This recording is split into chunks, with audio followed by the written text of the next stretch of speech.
Hoje a gente vai falar sobre nazismo, na verdade uma continuação da aula passada, que a gente começou a falar sobre governos fascistas. Falamos sobre o governo fascista italiano e hoje a gente vai falar sobre nazismo, que com certeza dos governos fascistas é o que vocês mais conhecem, né? Só que eu também queria aproveitar essa aula para dar um enfoque e pensar um pouquinho na questão de eugenia, que é uma das características de políticas adotadas pelo nazismo, mas que aconteceram em outras regiões do mundo também, em outras épocas, como inclusive aqui no Brasil. Vamos então começar pelo nazismo, né? Então, assim como no caso italiano, que a gente tinha visto, o nazismo ele também vai ser considerado um governo fascista e que também vai ganhar espaço, nesse caso na Alemanha, durante o período entre guerras. Né? O nazismo alemão ele vai tirar proveito da conjuntura que vai ser criada a partir do fim da Primeira Guerra Mundial, com a finalidade de trazer cada vez mais adeptos. Né? Se a gente for pensar um pouquinho, a gente tem o Tratado de Versalhes, que é o tratado que vai ser assinado após a Primeira Guerra Mundial, e que, se você não lembra das cláusulas desse tratado, dá uma pesquisadinha, mas, de uma maneira geral, os países vencedores da guerra consideraram que a Alemanha era a grande culpada.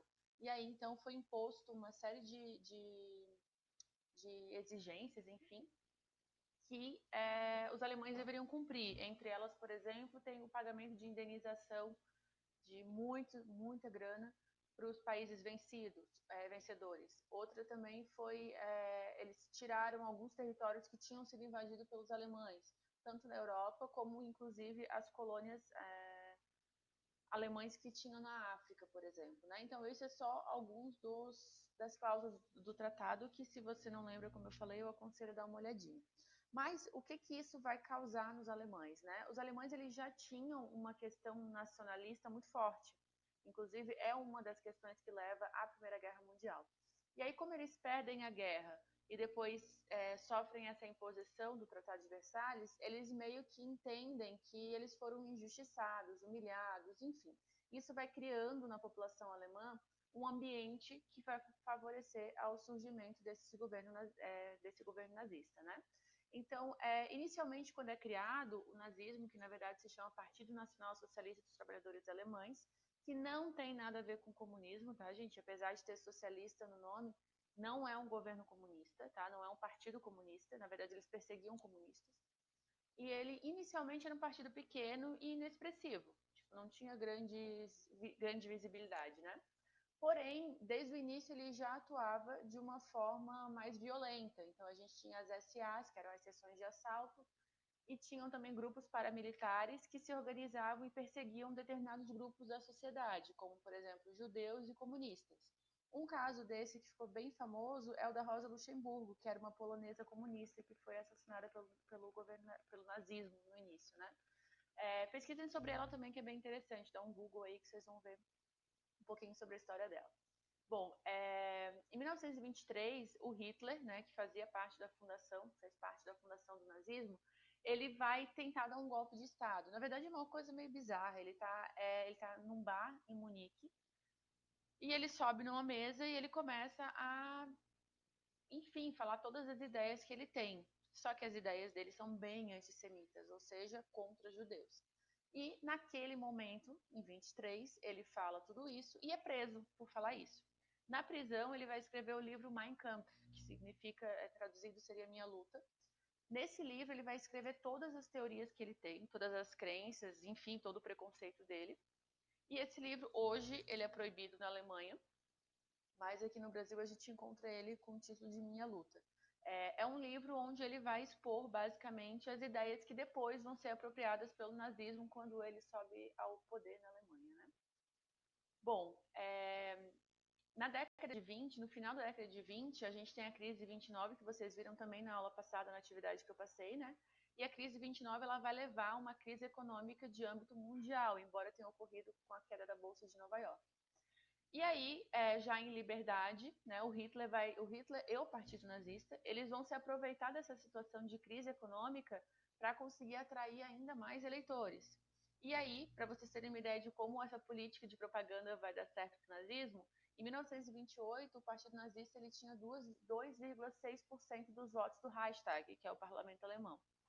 Já em 33, ou seja, 5 anos depois, e depois então da crise de 29, esse percentual ele vai para 43,9%, ou seja, de 2,6% para 43,9%. Ele ganha muita representatividade e muita visibilidade, né?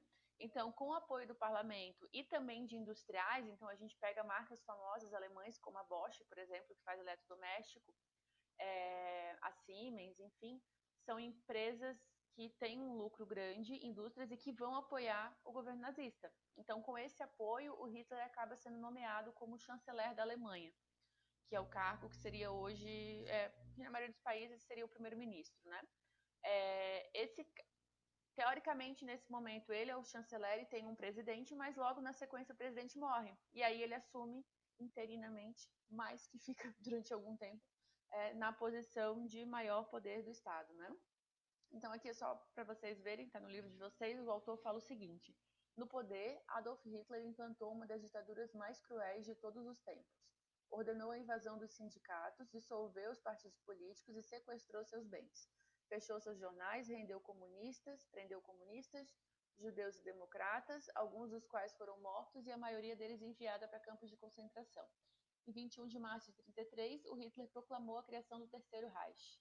Gente, Terceiro Reich aqui é o termo que o Hitler utilizava para se referir ao período que a Alemanha viveu durante a ascensão dele no poder, né? Na tradução, Reich é império, então a gente está falando do Terceiro Império Alemão. Quais eram os outros dois? Eles acreditam que o primeiro império teria sido o Sacro Império Romano-Germânico.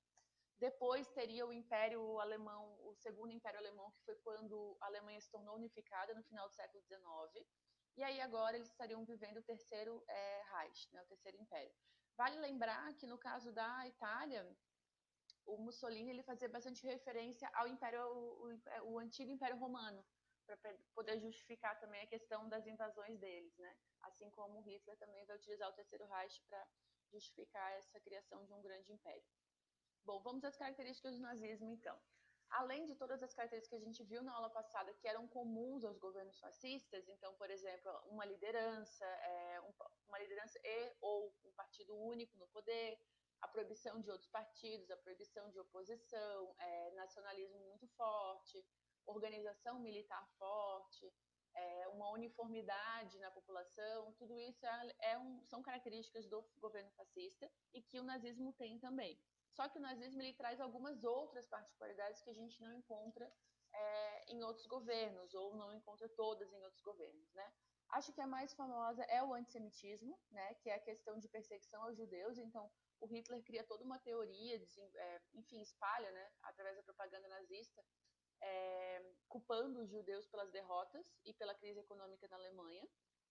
E isso vai resultar digamos que um aval, sei lá, se a gente pode falar assim, da população para que se chegasse ao extremo de criar campos de extermínio, para poder matar, assassinar em massa, enfim, esse grupo. A gente vai voltar mais para frente para falar sobre o antissemitismo quando a gente for falar sobre eugenia na aula de hoje, tá?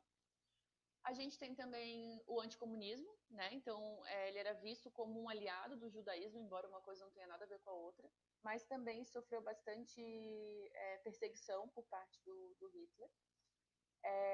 E outra característica também importante é o espaço vital. Então, a Alemanha, eles vão defender que a Alemanha deveria expandir o seu território, especialmente pensando nos territórios que eles tinham perdido com o fim da Primeira Guerra Mundial, e que seria a necessidade vital da Alemanha ter esse território. Também tem a ver com uma questão de eugenia em alguns pontos, quando se fala numa necessidade de um espaço vital que acomode todas as pessoas de origem da raça ariana, enfim, que a gente vai ver também daqui a pouco. Bom, sobre a eugenia, né? A eugenia, gente, na verdade, ela vai ser uma das bases da política nazista, né, das ideias nazistas, e ela, na verdade, é uma questão biológica, né? A biologia estuda isso, não sei se vocês estão tendo isso em biologia, mas geralmente quando se trabalha genética, essas coisas, os professores costumam falar sobre eugenia. Eu não vou entrar muito na parte biológica, aliás, eu não vou entrar na parte biológica, porque não é a minha área de conhecimento, mas eu vou falar sobre como os governos se apropriaram dessas ideias de eugenia para utilizá-la como política de governo, tá? No caso dos nazistas, gente, eles tinham a ideia, então, da superioridade da raça ariana. Superioridade sempre entre aspas, tá, gente?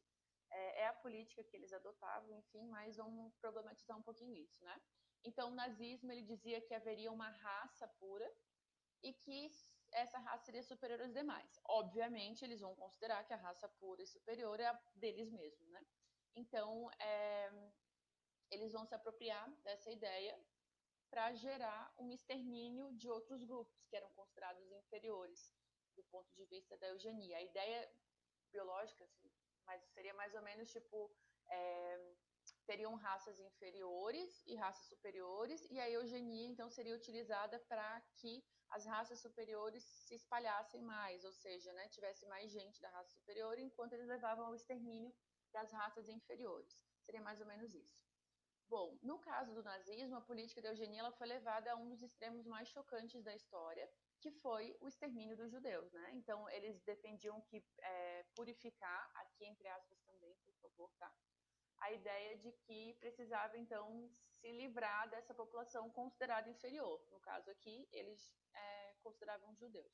Gente, se vocês estão pensando sobre por que diabos eles estão tão focados nos judeus, eu digo para vocês que nunca se chegou a uma conclusão de por que exatamente o Hitler tinha essa questão com os judeus. Já vi vários livros, vários até psicólogos, enfim, escrevendo sobre isso, tentando compreender isso, mas a gente não tem como dizer por que ele realmente tinha essa questão com os judeus. O que a gente pode dizer é que havia muito uma questão econômica, né, de considerar, porque judeu, na verdade, não tem a ver só com uma questão religiosa, é uma questão étnica, né? Então, se você é judeu e nasceu no Brasil, você continua sendo judeu, então a tua pátria, a tua referência continua sendo o Estado de Israel, embora o Estado de Israel seja extremamente recente, né? Vem já dentro dessa ideia de perseguição aos judeus, enfim. Mas o que eu digo é que um judeu aqui e um judeu na Alemanha, ele vai ter uma noção de pertencimento, os dois do mesmo grupo. Diferente, sei lá, de uma religião católica. O cara é católico no Brasil, o cara é católico na Itália, beleza, cada um no seu canto. Mas judeu, ele é uma questão ética, oh meu Deus, étnica, né? Então é muito mais do que a religião. E aí eles associavam muito que os judeus eles estavam tirando o dinheiro da Alemanha. Então, os judeus trabalhavam, enriqueciam, enquanto a Alemanha estava cada vez mais pobre economicamente depois da Primeira Guerra Mundial, né?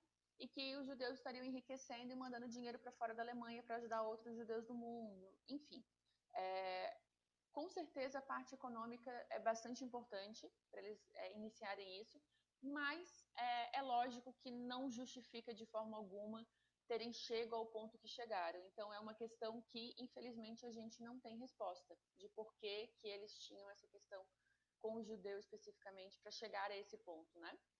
Mas, de qualquer forma, então, o Hitler, o nazismo, ele vai utilizar muito uma questão pseudocientífica.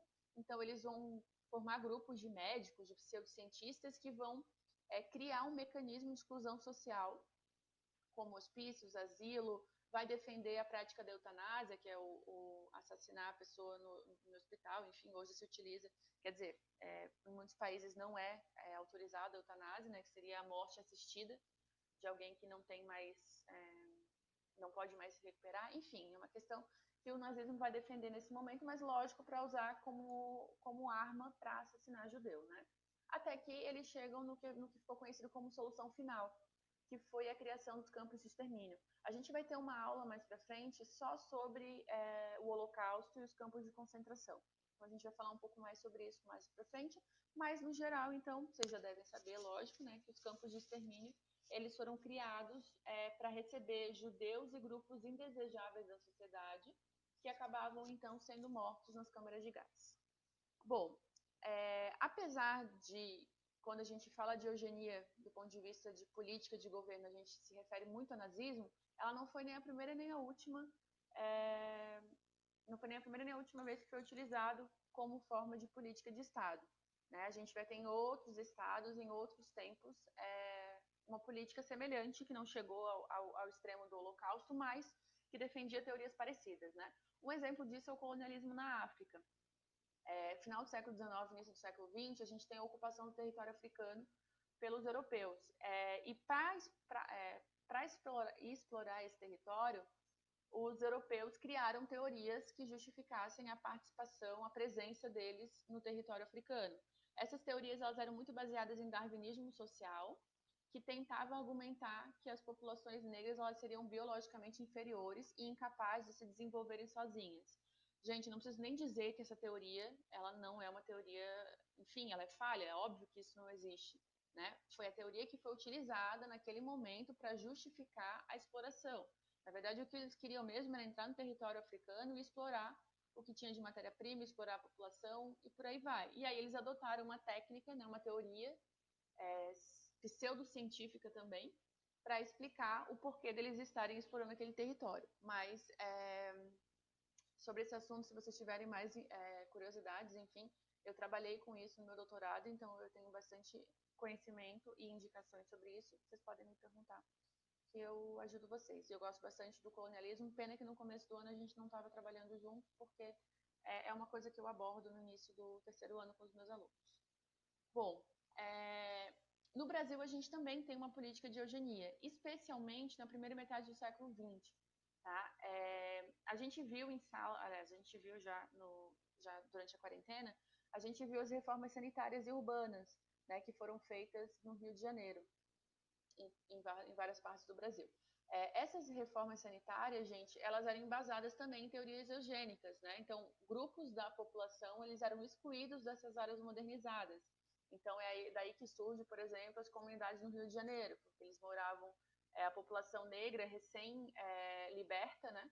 Morava muita gente em cortiços no centro do Rio de Janeiro, e quando iniciou o processo de urbanização sanitária, de reforma sanitária e urbanização, eles expulsaram essa população dali. Sem ter para onde ir, eles começaram a ocupar as encostas dos morros. E aí surge, por exemplo, o Morro da Providência, que vai ser a primeira comunidade do Rio de Janeiro.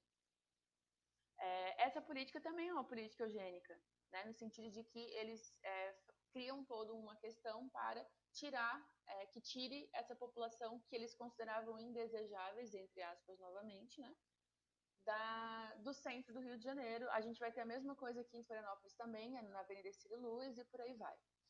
Nessa época, no Brasil, existe um médico chamado Renato Kell, que era um médico que defendia, um médico sanitarista que defendia a eugenia, e ele vai defender a segregação de deficientes e a esterilização de criminosos. Criminosos aqui, gente, entre aspas, novamente, porque tem uma questão aqui.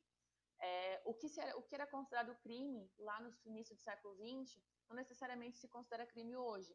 Então, se enquadrava nesse estereótipo de criminoso lá no início do século XX, sei lá, a galera que jogava capoeira, né, que lutava capoeira, o próprio samba, enfim, várias coisas relacionadas à população negra eram consideradas crimes, portanto, quem fazia era considerado criminoso.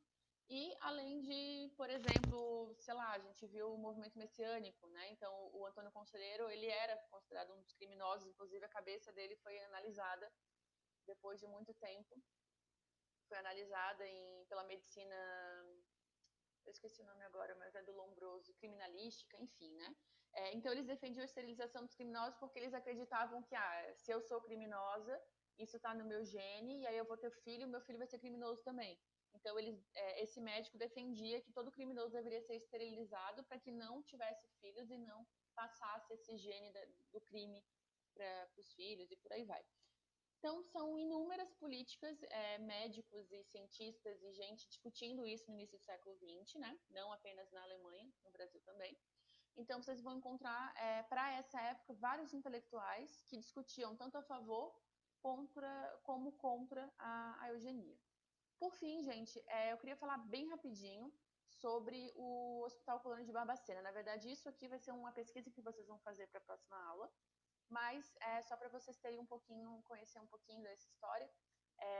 É um hospital que foi criado em Barbacena, em Minas Gerais, no início do século XX, e que ele ficou conhecido como Holocausto Brasileiro. Apesar de, teoricamente, ser um hospital psiquiátrico, quem era enviado para lá não necessariamente precisava de um tratamento psiquiátrico. A maioria das pessoas que iam eram consideradas indesejáveis na sociedade. Então, assim, muitas vezes a mulher que foi estuprada quando era nova, não era casada, foi estuprada e engravidou dessa pessoa. Essa menina era enviada para esse hospital. Pessoas, enfim, diversos, homossexuais, qualquer tipo de coisa que fugia ao padrão social de 1903, 1920, enfim, a partir do início do século XX, eles poderiam ser enviados para esses lugares, né? Isso é uma teoria eugênica, né? De exclusão de grupos que se considerava impuro. Né? No caso do Hospital Colônia de Barbacena, o tratamento era absurdo, gente, era extremamente triste, e isso levou à morte de mais de 60 mil pessoas dentro desse hospital. Existe um livro chamado O Holocausto Brasileiro, e desse livro surgiu um documentário, que também tem o mesmo nome e está disponível no YouTube. É um documentário bem forte, tá? Mas, se vocês tiverem interesse, é só procurar no YouTube que está lá. E vai ajudar vocês no trabalho que eu vou pedir, ok? Então, para mais informações sobre nazismo e o Hitler, assiste o vídeo aqui que eu deixei só para complementar a nossa aula de hoje, ok? Então era isso, gente.